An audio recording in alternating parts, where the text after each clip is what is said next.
In this week's YouTube video, we're going to look at how the Springboks managed to achieve consecutive World Cup glory, winning in both 2019 and 2023. So how do they go about this, and how do they have their winning moment like this with Wayne Barnes blowing the full-time whistle at 12-11 to South Africa in Paris, and another win. So there was key moments in the 2023 World Cup final, which we spoke about quite a bit. You had Frizzell getting a yellow card in the first minute. You have Sam King getting a red card in the 26th minute. You have New Zealand have a disallowed try in the 54th, and you have Jordy Barrett's missed penalty in the 73rd. So you see a number of these key moments which we'll have a little look through here. Shannon Frizzell being some new laws coming in around the breakdown, taking out the sort of sporting leg being a yellow card. Sam Cane then getting a red card for a high shot, which is a World Cup, which was known for being a lot of looks at sort of high tackles and making sure we reduce those from the game. Wayne Barnes sending it to the bunker and the view system saying it came as a red card early in the sort of first half. Showed that New Zealand had to play down to 14 men for the majority of the game. As well as this, a lot of bit of skill from Mwanga, and when they score a try here in the 54th minute. However, it comes back for being a disallowed try, as we'll see in a second at the line out. The Maul them not quite getting correct, making a mistake.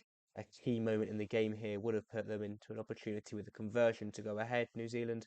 However, a good bit of line-up defensive Maul work from Eben Etzebeth means it was disallowed. And then finally, the massive moment here, Jordy Barrett having a long 50-metre penalty goal, just bringing it to the left, just pulling it across. I mean, they couldn't quite get the points to win the game. So these were some of the key moments, and a lot of people say these are the reasons they lost the game. However, there's a number of reasons why the All Blacks also fell short. Their inability to deal with South Africa kicking game was huge. They also had a number of sloppiness in attack, making unforced errors, and also South Africa's perfect execution of their game plan, forcing errors and winning that transition battle. So the use of the two different game plans against each other just showed that South Africa was a better team on the day, despite there being yellow and red cards for New Zealand and disallowed tries.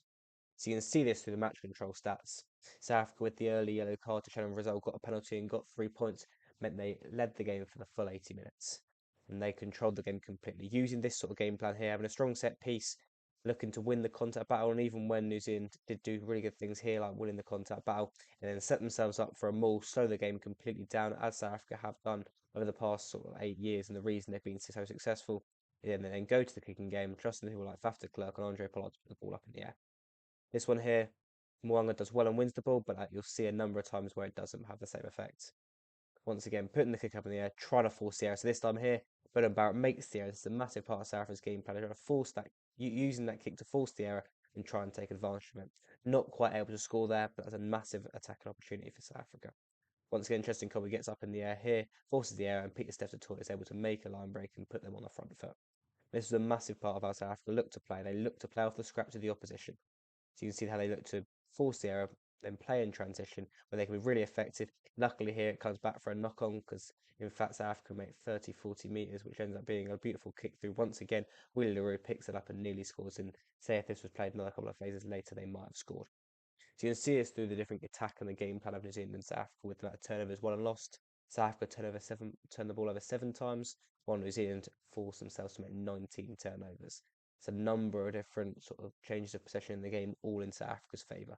And that was huge to how they were able to sort of win the game. You'll see this here through New Zealand's sort of struggle against South Africa's kicking game. They really struggled to retain possession at a number of sort of variety of kicks in a number of different areas, put themselves under pressure. Bowden Barrett, Richard Mwanga sort of in the backfield really struggled to look after the ball. With a really good kick chase from South, it just allowed them to create these opportunities to turn the ball over. When they weren't automatically breaking New Zealand down from first and second phase, they create these transition battles where they could then break New Zealand down much more effectively. You can see they use this both in their defensive third, to the middle third, and also their attacking third, which ultimately means they attack a lot less than New Zealand. You can see from the stats here, New Zealand a lot more ball, a lot more meters made, but ultimately didn't win the game. Compared to the defensive side, South Africa had a lot more tackles compared to New Zealand, over double the amount of tackles they made, all being made by South Africa, just because they hit the ball a lot more and gave New Zealand the chance to attack. New Zealand did some really good stuff in attack. They did some really good opportunities they created, and they scored one really good try. Lucky with the offload away to bounce up to Bowden Barrett, but they did score. And they actually did have some really good glimpses of attack, but overall they didn't have enough of it to win the game. They had a number of options where they did make line breaks. They made a really good positive play. You can see here from that sort of South Africa's kick, when their kicking wasn't unbelievable, they were able to counter attack, finding space on the blind side here, finding it to Cody Taylor, and be able to play on top of this South African defence. But South Africa tried to be really dominant. There was periods of the game when New Zealand had dominant periods when they were attacking, and these were the times they needed to try and capitalise on here. As you can see, creating a penalty, be able to keep the scoreboard rolling and keep it another 3 points. This was the main reason why they were able to stay in the game. When they were down to 14 men for over 70 minutes of the game, it can really make a difference and can put them under pressure. But the ability for them to still play their attacking game, what they've always been known for as an All Blacks side, was massive to allow them to keep in the game and keep it only a 1 point game for the majority of the 80 minutes and give them a shot at actually winning the game, giving opportunities to players like Mark Talia here, who was very good sort of mismatches in that transition battle once again. And he's able to create himself on the front foot. Ball had been given out there to Geordie Barrett, would it have been a different story? Possibly the one-on-one with Willie LaRue on the outside. You can see how they've had this. However, there was also way too much sloppiness within New Zealand's attack.